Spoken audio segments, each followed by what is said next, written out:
Welcome in, Kuma crew. It is once again your favourite friendly despair bear, Annakuma, and I'm here with another demo review hot off February's NextFest. Maybe this will also be rushed out. I say rushed, I just mean put at the front of the queue, for this is a game that actually releases in March. Sadly, also on the same day as another game I'm very much looking forward to, but still. Today we'll be taking part in a text-based adventure called Your House by Patrons and Escondites, which is probably Spanish, and I probably butchered it. I apologize. This is a hard one for me to describe, I have to say. I'm intrigued by it, so let me try my best. Debbie is 18. No one wished her a happy birthday. Her friend made out with her boyfriend David, and she got ran over. Life sucks for Debbie. In her room, waiting for midnight to strike, she finds a mysterious letter with a key saying happy birthday on it and a postcard. She decides to steal her cheating friend's motorbike and make off to this new place with haste. When we get there, we find a house. Your house. That is the simple premise of Your House. This is all told in a text-based narrative, as it is, as I've said, a text-based game. At first, I wasn't too sure about it. You get a white slip of paper, I guess, down the middle of the screen with the writing on it. When you encounter something in bold, you click on it and it expands the text, changes it in ways, or even opens things up. But this is the majority of the game, just text, nothing fancy. Then it does get fancy. You'll have animated moments like Debbie escaping out of a window or driving down roads. The text itself will open up objects in an inventory screen that are beautifully illustrated, and there will be things to interact with in a puzzle way, like this intercom to get into the house. At first, I wasn't sure on it, as I said. It was a lot of text, and I wasn't too sure whether I was going to get into it or not. The story also just started off a little bland for me, but that is a personal thing. As we went on and I got used to having to open up the text and starting to actually get to explore what the game had in offer, it started to get more and more interesting, as things like this tend to do. So I guess my big warning here is don't judge the game on the first few moments of it. Yes, it is going to be heavy on the text. That is the whole point. It is text-based, as I keep saying. But it actually becomes very inventive in how it tells the story, how it lets you solve its puzzles, and how it lets you interact with its world. Not only that, but by the end of the demo, we have a voiceover telling us how Debbie is holding up in the house, her fears, and that some man in black is watching her, which instantly just makes the game so much more intriguing than it originally felt like it would be.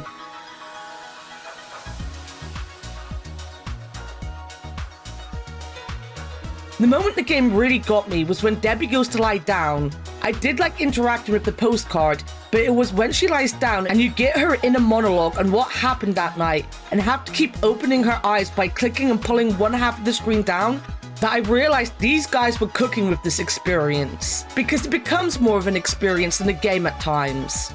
You'll be living these things out with Debbie as she goes along. When you have to run, you have a timer to press all the text it wants you to. When you have to jump out of the way of a guard, you have to press jump at the right moment. At times the story is static and you're just reading and pressing things to open up more text, but at times you're actively part of the story, picking what Debbie does or moving her within the text. You'll also get inventory puzzles. When the word open is in bold, you'll more than likely open the inventory and be able to click on various items Debbie has on her. In the top right, there is this little switch, which when pressed will mean you're holding an item in your hand, which you can then use for these bolded letters that are originally white. The moment you have the right tool for the job, quite literally with the Swiss pocket knife, the text will turn black again and be ready to be interacted with. There are a bunch of different puzzles to solve throughout the demo, which was kind of surprising for me. A happy surprise, of course, but I wasn't expecting so many different aspects to it. I don't even think we've scratched the surface in the demo, and that is just fantastic to feel. It'll be the art style that will really grip you. The colors used are extremely well done. It always kind of reminds me of felt tip pens when I was a kid. You'd always be left with this green that was darker than you thought it would be, and a yellow that was holding on to any color at all. I don't know why that is the wave of nostalgia that comes over me, but the other game recently that I saw a lot of but never played, Phoenix Springs, constantly reminded me of that, and I feel Your House will continue to make me feel that way. As a demo, it wasn't very long. Depending on how fast it takes you to figure out the password, or indeed how fast you read, it can take up to about 20 minutes, but that's enough to showcase plenty of interesting mechanics and show that it is more than just something you'll be sitting and reading. It will engage your brain and make you work for your ending. Then we have Debbie.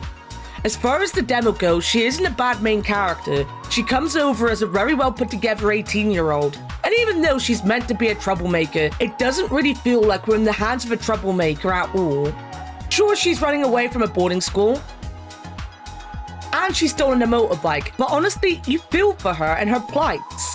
It is obvious that she's running away from a life that none of us would want to have, hitting out at a father who seems to be abusive and stealing from someone who wronged her.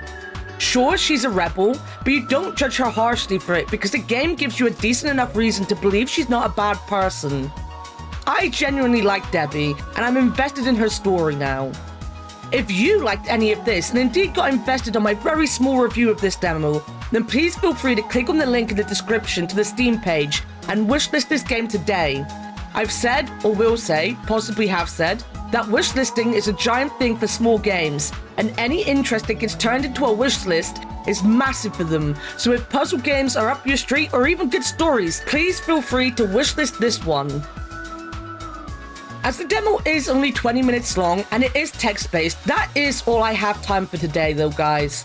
If you would also like to click more things and support this bear, please click the like button, comment below on whether you'd snog David or not, and subscribe. Whilst you're at it, why not also follow me over at twitch.tv/Annakuma, where I game 5 days a week. I say game, I mainly whine about video games in a very British manner.